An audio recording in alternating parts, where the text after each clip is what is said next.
Assalomu alaykum yurtdoshlar. Bu videoni Rossiyada bo'lib turgan do'stlaringizga, tanishlaringizga yuborib qo'ying. Men ismim Jonibek, migratsion yuristman.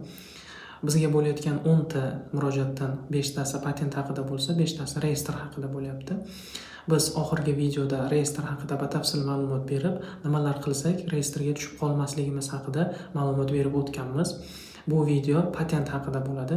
Ko'pchilik yurtdoshlarimiz trudovой do'g'orni patent olganidan keyin ko'chadan sotib olyapti. Shu orqali уведомление yuborilyapti.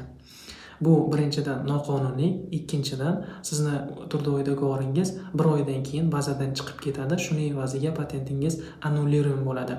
Ikkinchisi patentingizni kechiktirib to'lash.